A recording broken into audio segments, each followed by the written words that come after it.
Baik, bismillahirrahmanirrahim. Assalamualaikum warahmatullahi wabarakatuh. Alhamdulillahi wa kafa, wassalatu wassalamu ala rasulina mustafa wa ala alihi wa ashabihi wa man tabi'ahum bi ihsanin wa man minkum wafa amma ba'du. Ya jami'atullah bil ahibbah, naltaqi maratan ukhra ma'a Ustadz Awan Suryana fi darsil lughah al-arabiyyah.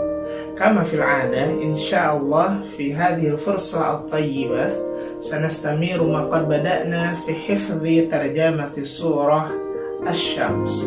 Qad intahayna fi usbu' al-qadim min ayatil ula ila ayatil ashirah. Lidzalika al-yawm insyaallah sanahfadz jami'an surah Asy-Syams fi tarjamatiha min ayatil hadiyata asyarah ila khamisata asyarah. Baik, anak-anak Allah, alhamdulillah bertemu lagi dengan Ustadz Awan Suryana dalam pembelajaran bahasa Arab. Seperti biasa, kita dalam kesempatan kali ini akan meneruskan menghafalkan tarjamah surah Asy-Syams yang di pekan kemarin kita sudah selesaikan dari ayat 1 sampai ayat yang ke-10. Insya Allah dalam kesempatan ini kita akan melanjutkan dari ayat ke-11 sampai ayat 15. Oke? Baik, kalau sudah siap, yuk kita mulai belajar.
Baik, karena rahmat Allah kita langsung menghafal ayat yang ke-11. Konsentrasi, perhatikan baik-baik.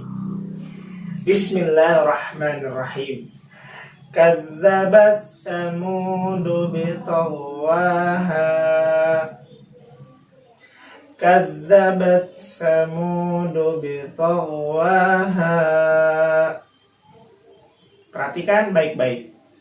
Kadzabat, telah mendustakan, Samudu, kaum Samud, bitagwaha, dengan sewenang-wenang, atau boleh terjemahnya dengan melampaui batas, ya.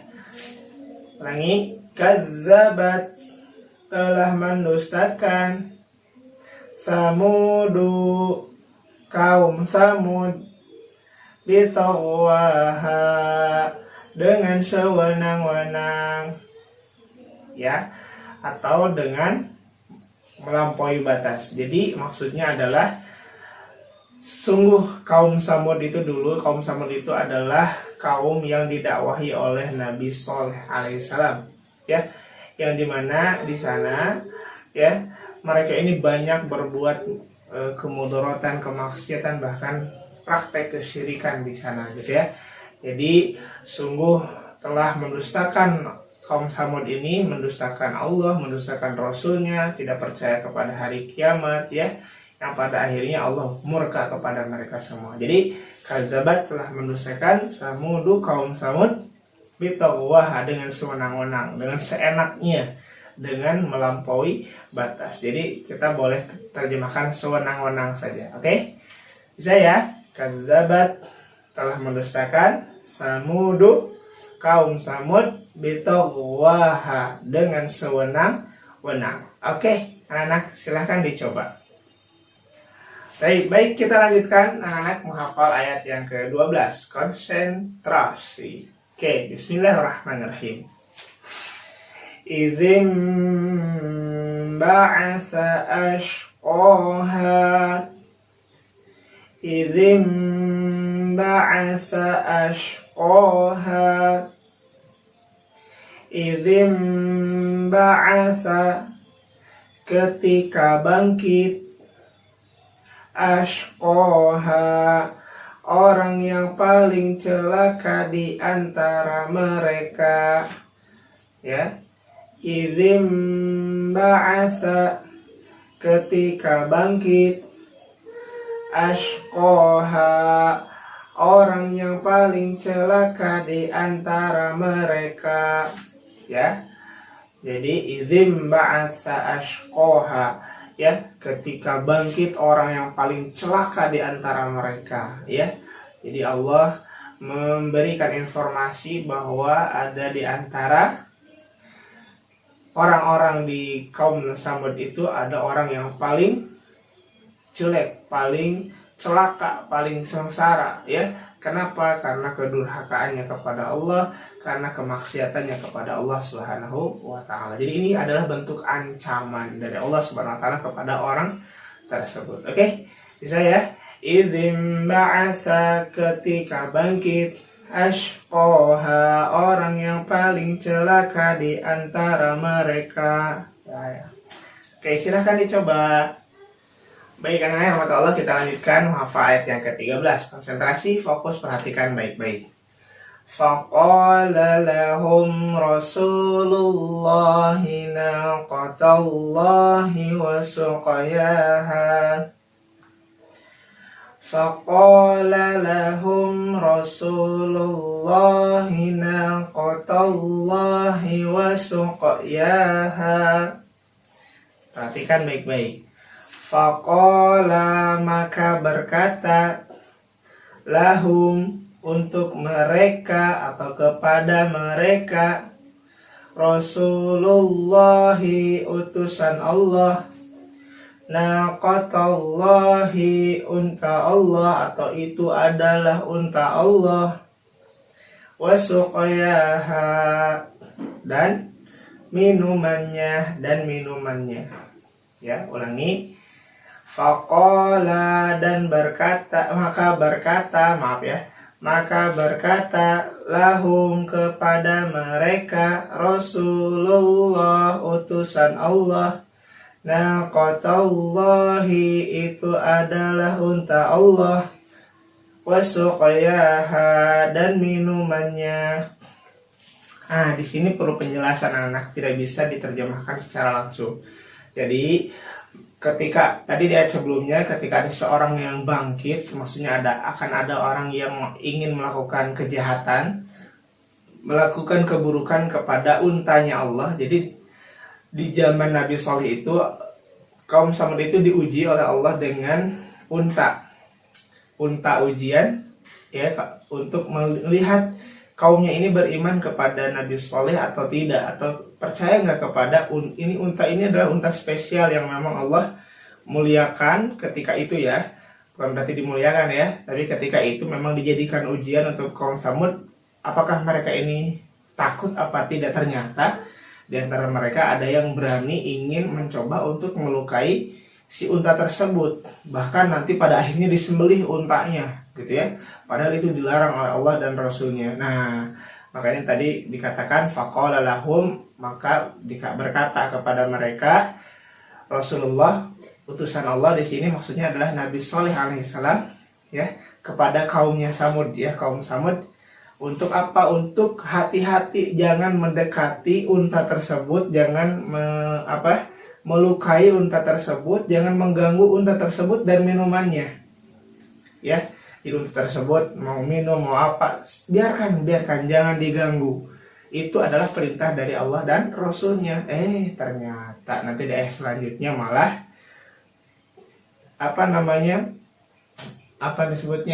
membangkang kepada Allah, ya, membangkang kepada Allah dan Rasulnya, akhirnya malah disembelih nanti di ayat yang selanjutnya. Oke, kita cek ya ayat yang selanjutnya nanti seperti apa. Oke, Jadi faqala, maka berkata lahum, kepada mereka, Rasulullah, utusan Allah, yaitu Nabi Shalih alaihissalam. Nah, qatallah, dia memberitahu anak-anak ini adalah unta Allah. Wasuqiyah, dan minumannya. Jadi jauhi, ya, jangan diganggu, gitu maksudnya. Oke, ayat tersebut menjelaskan cerita tentang Allah, Nabi Saleh, dan kaum Samud, dan unta, dan ya unta yang Allah jadikan ujian untuk mereka. Oke, silahkan dicoba ya, jangan dilupakan. Baik, bismillahirrahmanirrahim. Kita lanjutkan ayat yang ke-14. Di ayat yang ke-13 tadi kita mendapatkan informasi bahwa Nabi Shalih alaihissalam memperingatkan kaumnya untuk tidak mengganggu untanya Allah dan minumannya. Tapi apa yang dilakukan oleh kaum Nabi Samud? Kaum Samud, ya, yaitu yang nabinya Nabi Shalih, ya. Apa yang dilakukan oleh mereka? Lihat, simak ayat berikut ini. Bismillahirrahmanirrahim. Fakadzabuhu fa'aqaruha fadamdama 'alaihim rabbuhum bidzanbihim fasawwaha. Bisa? Sekali lagi. Fakadzabuhu fa'aqaruha fadamdama 'alaihim rabbuhum bidzanbihim fasawwaha. Fakadzabuhu, maka mereka mendustakannya, maksudnya tidak percaya bahwa itu adalah untanya Allah yang dijadikan oleh Allah sebagai ujian untuk kaum Samud tersebut, ya. Ingin melihat apakah kaum Samud itu beriman, percaya kepada Allah dan Rasulnya apa tidak, kan begitu tujuan awalnya, ya. Nah, ternyata mereka tidak percaya itu. Fa'aqaruha, lalu mereka menyembelih unta tersebut, yang tadi dikatakan oleh Nabi Saleh, jangan dekati unta tersebut, jangan diganggu unta tersebut, karena itu adalah untanya Allah. Nah, malah disembelih, anak-anak, ya. Mereka tidak percaya dan disembelih. Fa'aqaruha maksudnya adalah mereka menyembelihnya. Lalu mereka menyembelihnya. Bisa, ya? Lalu mereka menyembelihnya. Fa'aqaruha, lalu mereka menyembelihnya. Fadamdama, maka membinasakan, alaihim, mereka, rabbuhum, Rob mereka. Nah, ini kalau misalnya kalian belajar bahasa Arab, pasti tata bahasanya berbeda dengan kita. Contoh misalnya, zahaba Muhammadun ila suq, pergi Muhammad ke pasar. Maksudnya kan Muhammad pergi ke pasar. Nah, dalam bahasa Arab begitu, anak-anak, ya. Tartibnya berbeda, tapi kita bisa maknai dan kita bisa ketahui maksudnya kalau kita belajar bahasa Arab dengan baik. Maksudnya di sini, ya, tadi bilang fa'aqaruha fadamdama, maka membinasakan, alaihim, membinasakan mereka, alaihim mereka, rabbuhum, Tuhan mereka atau Rabb mereka. Maksudnya yang di sini yang membinasakan siapa? Allah. Allah membinasakan mereka gara-gara mereka menyembelih untanya Allah SWT. Akhirnya Allah marah, akhirnya dihukum, fadamdama, maka dibinasakan, membinasakan. Tapi terjemahnya biar mudah, fadamdama, maka membinasakan, alaihim mereka, rabbuhum, Rabb mereka. Jadi maksudnya Rabb mereka siapa? Allah, ya. Jadi Rabb mereka membinasakan mereka, maksudnya gitu. Bisa, ya, tapi perkataannya ikutin saja terjemah yang di sini, oke? Fadamdama, maka membinasakan, alaihim mereka, rabbuhum, Rabb mereka, bidzambihim, karena dosa mereka. Karena tadi menyembelih untanya Allah, ya, dosa besar, ya. Akhirnya dihukum sama Allah. Bidzambihim fasawwaha, lalu Allah meratakan mereka dengan tanah, ya. Fasawwaha, lalu Allah meratakan mereka dengan tanah. Maksudnya apa? Dibinasakan, dihancurkan, diberikan gempa dan sebagainya. Wah, gitu, ya, diazab oleh Allah, ya. Mengerikan, ya. Jadi anak-anak yang mata Allah, hati-hati ketika kita melanggar aturan-aturan Allah. Maka na'udzubillah, semoga Allah melindungi kita dari segala kemurkaan-kemurkaannya ya. Jadi sekali lagi jangan sampai menentang Allah dengan melakukan hal-hal yang tidak disukai oleh Allah SWT. Baik, semoga bisa difahami. Itu saja barangkali untuk hari ini yang bisa disampaikan. Bisa ya? Tadi ya, ini cukup panjang. Fadam dama ya, itu ayat 14 ini bisa ditangkap ya, maksudnya ya. Fakazzabuhu, maka mereka mendustakan. Fa'aqaruha, lalu mereka menyembelihnya. Fadam dama, maka membinasakan alaihi mereka rabbuhum, Tuhan mereka, bidzambihim, karena dosa mereka, fasawwaha, lalu Allah meratakan mereka dengan tanah. Bisa ya, insyaallah silahkan coba ya, nanti kita sempurnakan di ayat yang selanjutnya. Yuk, itu saja. Poin 4, ayat 14 ini sangat banyak, jadi tadi Ustaz jelaskan sedikit. Oke, Sakti coba ayat 14 ini ya, dihafalkan. Oke, baik, bismillahirrahmanirrahim. Anak-anak, kita sempurnakan ayat yang ke-15 ini ya. Mohon maaf tadi ayat 14 cukup panjang penjelasannya karena memang butuh dijelaskan, karena ada tata bahasa yang sangat berbeda banget dengan kita. Khawatir anak-anak tidak paham maksudnya. Oke, baik, kita sempurnakan ayat 15. Bismillahirrahmanirrahim. Wala yakhafu uqbaha, wala yakhafu uqbaha, wala yakhafu, dan tidaklah Allah takut, uqbaha, atas apa yang dia kerjakan. Wala yakhafu, dan tidaklah Allah takut, uqbaha, atas apa yang dia kerjakan, atau atas apa yang telah dia kerjakan. Maksudnya anak-anak di sini, Allah tidak pernah merasa takut untuk mengazab suatu kaum sekuat apapun kaum itu, karena Allah yang maha kuat ya. Dan Allah pun tidak merasa takut untuk membinasakan seluruh daratan yang ada di muka bumi ini kalau Allah berkehendak ya.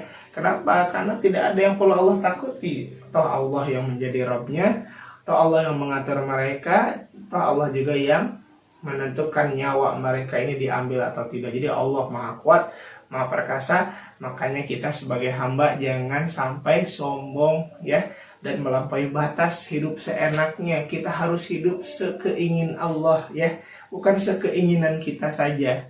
Kenapa? Karena kita ini umat Islam diatur oleh Allah untuk menjadi hamba Allah yang solih, solihah, dan full ibadah kepada Allah Subhanahu wa taala. Oke, anak-anak, itu saja yang bisa disampaikan dalam video kali ini. Semoga Allah memuliakan kita semua.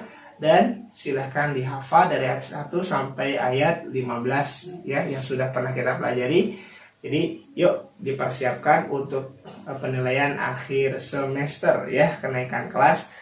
Tinggal beberapa saat lagi. Yuk semangat dan terus mencoba dan terus pelajari. Oke, terima kasih anak-anak. Syukran ala husni timamikum. Askurkum. Assalamualaikum warahmatullahi wabarakatuh.